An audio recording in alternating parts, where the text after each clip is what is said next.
नमस्कार। मीटिंग में शामिल होने के लिए आप सभी का धन्यवाद।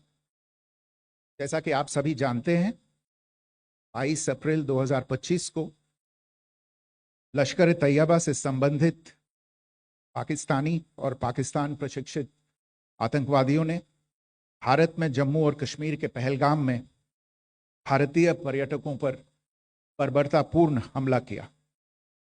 25 भारतीयों और एक नेपाली नागरिक को कायरतापूर्ण मौत के घाट उतार दिया गया।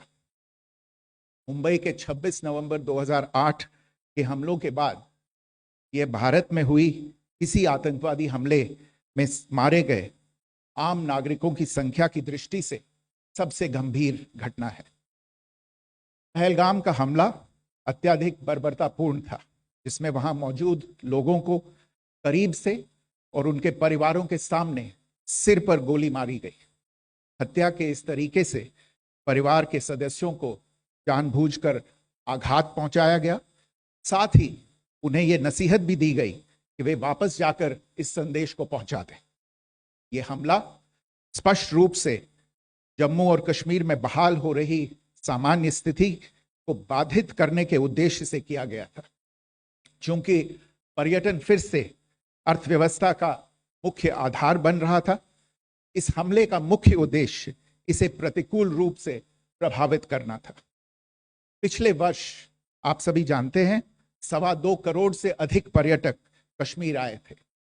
इस हमले का मुख्य उद्देश्य इसलिए संभवतः यह था कि इस संघ राज्य क्षेत्र में विकास और प्रगति को नुकसान पहुंचाकर इसे पिछड़ा बनाए रखा जाए और पाकिस्तान से लगातार होने वाले सीमा पार आतंकवाद के लिए उपजाऊ जमीन बनाने में सहायता की जाए।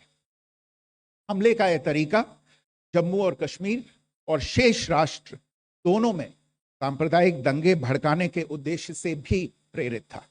इसका श्रेय सरकार और भारत के सभी नागरिकों को दिया जाना चाहिए कि इन प्रयासों को विफल कर दिया गया। एक समूह ने खुद को रेजिस्टेंस फ्रंट TRF कहते हुए इस हमले की जिम्मेदारी ली है। यह समूह संयुक्त राष्ट्र द्वारा प्रतिबंधित पाकिस्तानी आतंकवादी समूह लश्कर तैयबा से जुड़ा हुआ है। यह उल्लेखनीय है कि भारत ने मई और नवंबर 2024 में संयुक्त राष्ट्र की 1267 कमेटी की सैंक्शंस मॉनिटरिंग टीम को अर्धवार्षिक रिपोर्ट प्रस्तुत की थी, जिसमें TRF के बारे में साफ इनपुट दिए गए थे।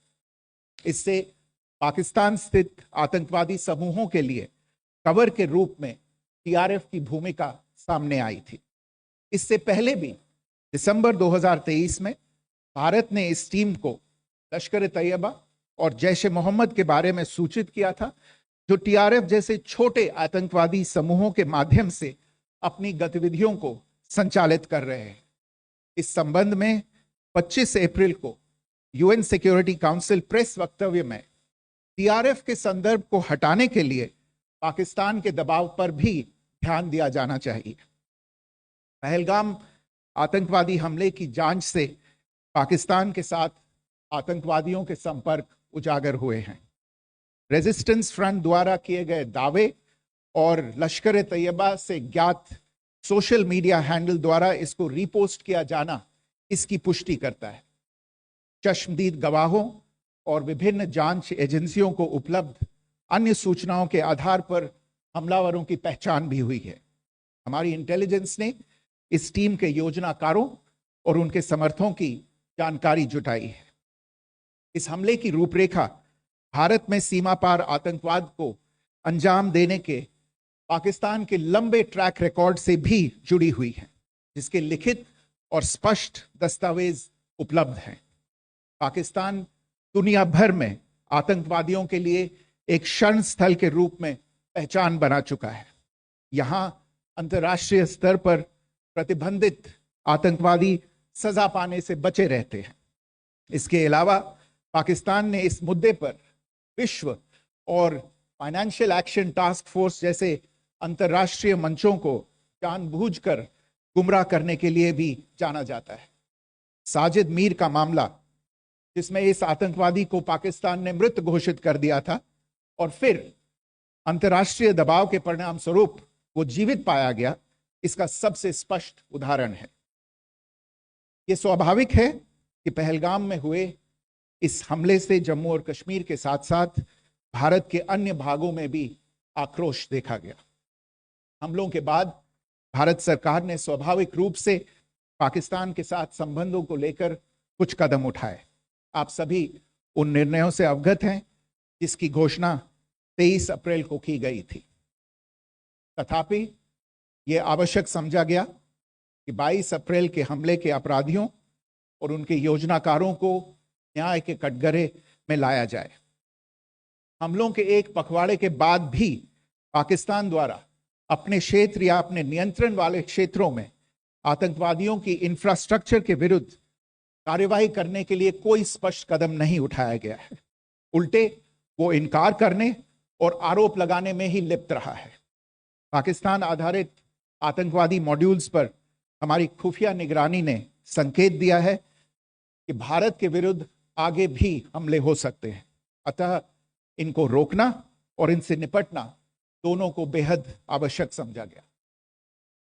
आज सुबह, जैसा कि आपको ज्ञात होगा, भारत ने इस तरह के सीमा पार हमलों का जवाब देने और उन्हें रोकने तथा उनका प्रतिरोध करने के अपने अधिकार का प्रयोग किया है। ये कार्यवाही नपीतुली, नॉन एस्केलेटरी, आनुपातिक और जिम्मेदारीपूर्ण है। यह आतंकवाद की इंफ्रास्ट्रक्चर को समाप्त करने और भारत में भेजे जाने वाले संभावित आतंकवादियों को अक्षम बनाने पर केंद्रित है। आपको यह भी स्मरण होगा कि 25 अप्रैल 2025 को संयुक्त राष्ट्र सुरक्षा परिषद ने पहलगाम आतंकवादी हमले पर एक प्रेस वक्तव्य जारी किया था, जिसमें आतंकवाद के इस निंदनीय कार्य के अपराधियों, आयोजकों, फाइनेंसरों और प्रायोजकों को जवाबदेह ठहराने और उन्हें न्याय के दायरे में लाने की आवश्यकता पर जोर दिया गया था। भारत की आज की इस कार्यवाही को इसी संदर्भ में देखा जाना चाहिए। Good morning. Thank you all for joining this briefing.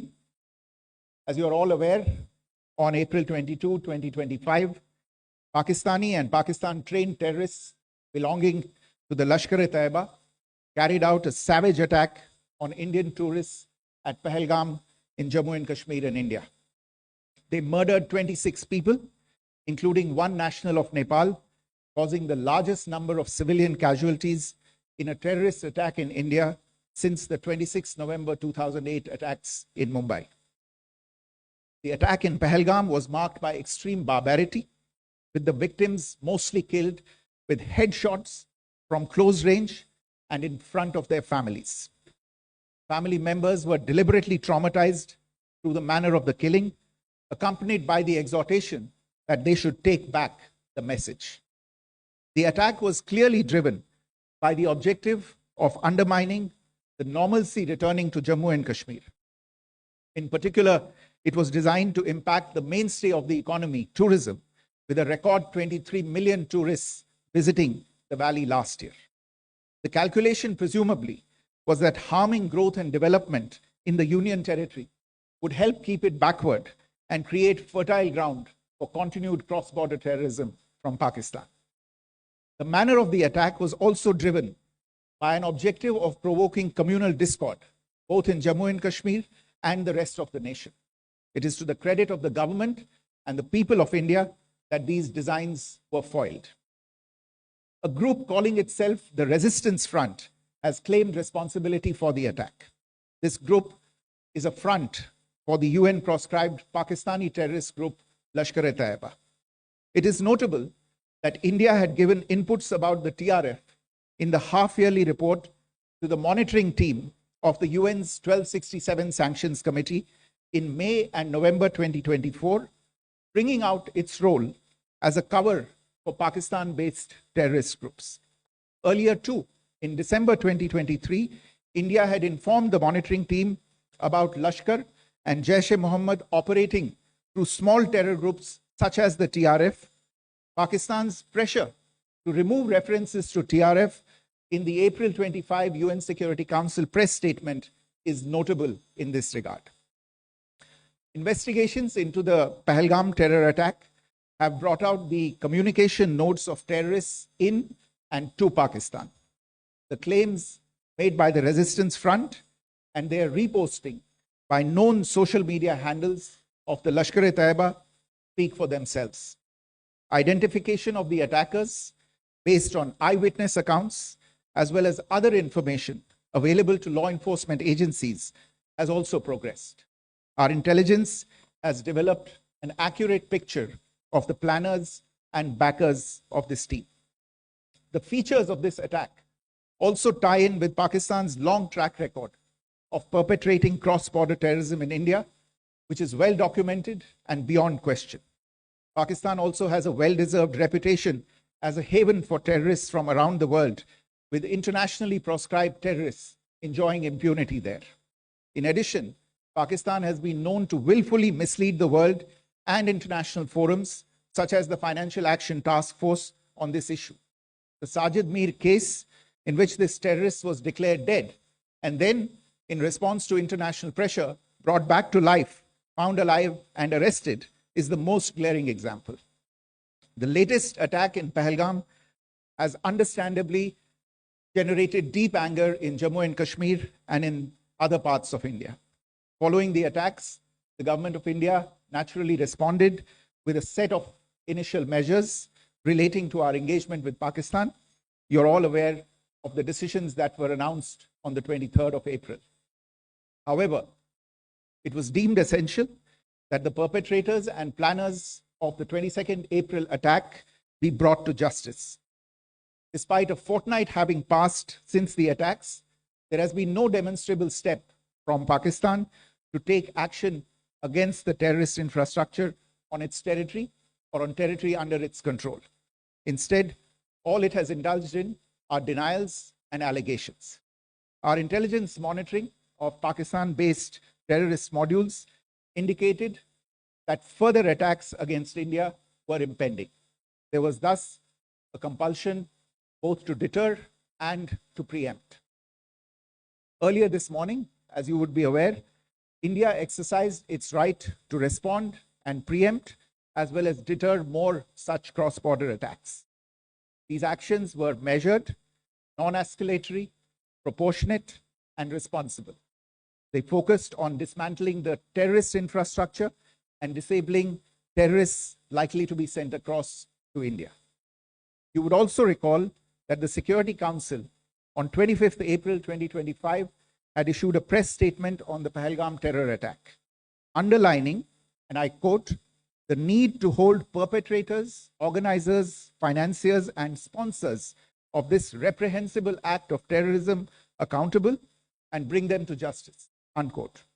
India's latest actions should be seen in this context. Joining me for this briefing on our actions earlier this morning are Colonel Sophia Qureshi and Wing Commander Vyomika Singh. I will request them to share some details regarding Operation Sindoor with all of you.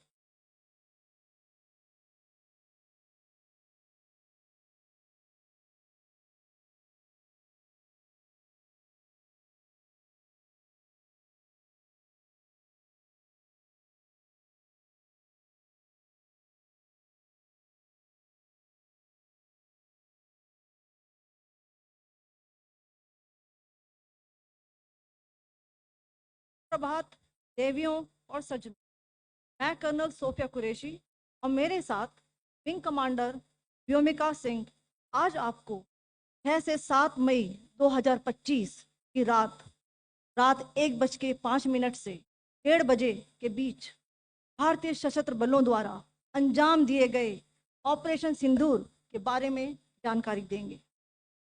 Operation सिंदूर 22 अप्रैल को पहलगाम में हुए विभत्स आतंकवादी हमले के शिकार मासूम नागरिकों व उनके परिवारों को न्याय देने के लिए लॉन्च किया गया था।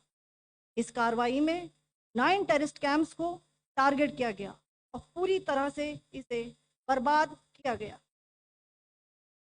पाकिस्तान में पिछले 3 दशकों से टेरर इंफ्रास्ट्रक्चर का निर्माण हो रहा है। इसमें recruitment, indoctrination centres, training areas व लॉन्च पैड शामिल थे, जो पाकिस्तान और पाक अधिकृत जम्मू कश्मीर POJK दोनों में फैले हैं। Operation Sindoor was launched by Indian Armed Forces to deliver justice to the victims of Pahalgam terror attack and their families. 9 terrorist camps were targeted and successfully destroyed. Over the last 3 decades, Pakistan has systematically built terror infrastructure. It is a complex web of recruitment and indoctrination centers, training areas for initial and refresher courses, and launch pads for handlers. These camps are located both in Pakistan as well as Pakistan-occupied Jammu and Kashmir areas. Some of the well-known training camps are located, as you can see on the screen. They are distributed from Sawai Nala in the north, counting to approximately 21, ending at Bhagalpur to the south. इन लक्ष्यों का चयन विश्वसनीय intelligence सूचनाओं के आधार पर हुआ ताकि आतंक गतिविधियों की रीढ़ तोड़ी जा सके, और यह खास ध्यान दिया गया कि निर्दोष नागरिकों और सिविलियन इंस्टॉलेशन को नुकसान न पहुंचे। The selection of these targets for Operation Sindoor was based on credible intelligence inputs and role of these facilities in perpetrating the terror activities. The locations were so selected to avoid damage to civilian infrastructures and loss of any civilian lives. This was done with due diligence, and the camps selected for targeting and their engagement will now be shown to you one by one. POJK ये targets मैं आपको बताना चाहूँगी। सबसे पहले सवाई नाला camp Muzaffarabad, जो कि POJK के लाइन ऑफ कंट्रोल से 30 किलोमीटर दूर है। यह एक लश्कर तोयबा का ट्रेनिंग सेंटर था।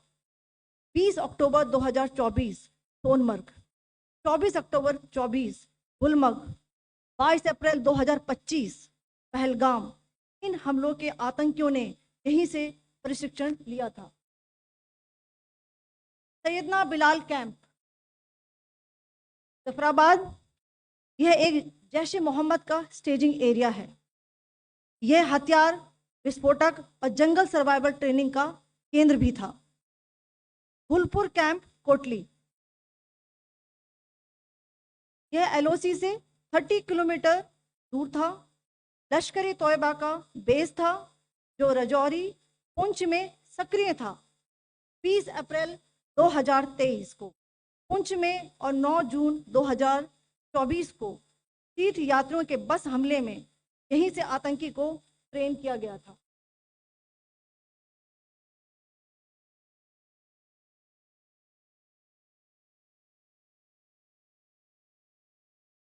बरनाला कैंप भिंबर ये एलओसी से 9 किलोमीटर दूर है। यहाँ पर हथियार हैंडलिंग, आईईडी व जंगल सर्वाइवल का प्रशिक्षण केंद्र था। अब्बास कैंप कोटली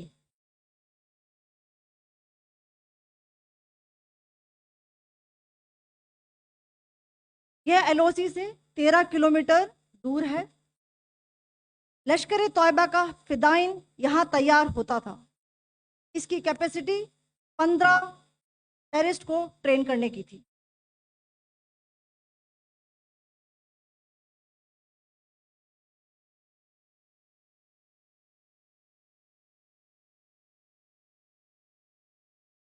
अब मैं पाकिस्तान के अंदर के टारगेट से अवगत कराना चाहूंगी। पहला, सर्जल कैंप सियालकोट। यह अंतर्राष्ट्रीय सीमा से 6 किलोमीटर की दूरी पर है, सांबा कटवा के सामने।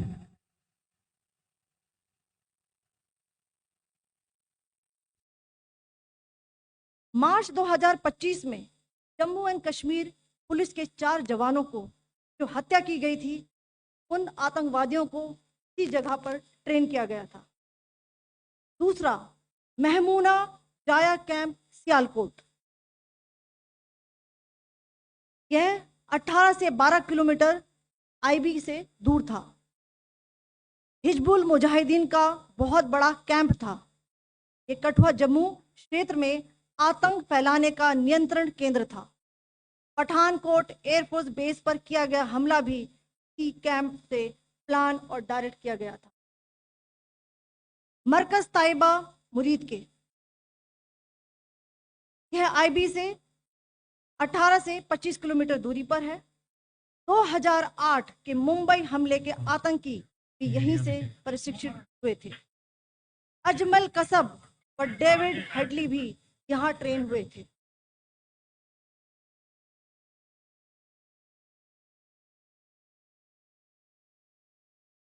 आगे दूसरा आया।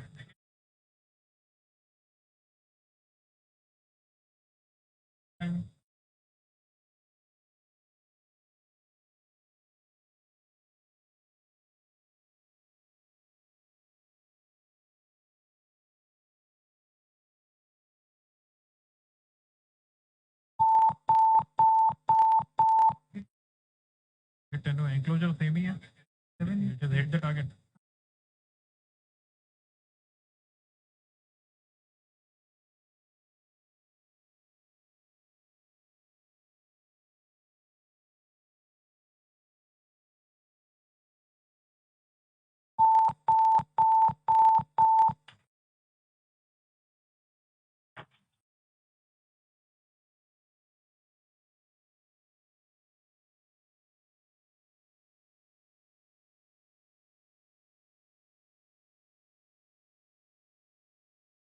मरकज सुभान अल्लाह भावलपुर, ये इंटरनेशनल बाउंड्री से 100 किलोमीटर दूर है। जैश ए मोहम्मद का मुख्यालय था। यहाँ पर रिक्रूटमेंट, ट्रेनिंग व इंडोक्ट्रिनेशन का केंद्र भी था। शीर्ष आतंकी अक्सर यहाँ आते थे। मैं आप सबको बताना चाहती हूँ कि किसी भी सैन्य ठिकाने का निशाना नहीं बनाया गया और अभी तक किसी तरह की नागरिक क्षति की रिपोर्ट नहीं है। धन्यवाद। जय Hind. The strike on the terror camps were undertaken through precision capability, as shown to you. A niche technology weapons with careful selection of warheads was ensured so that there will be no collateral damage. The point of impact in each of the target was a specific building or a group of buildings. All the targets were neutralized with clinical efficiency, and the results reiterate the professionalism of the Indian Armed Forces in the planning and execution of their operations. No military establishments were targeted. India has demonstrated considerable restraint in its response.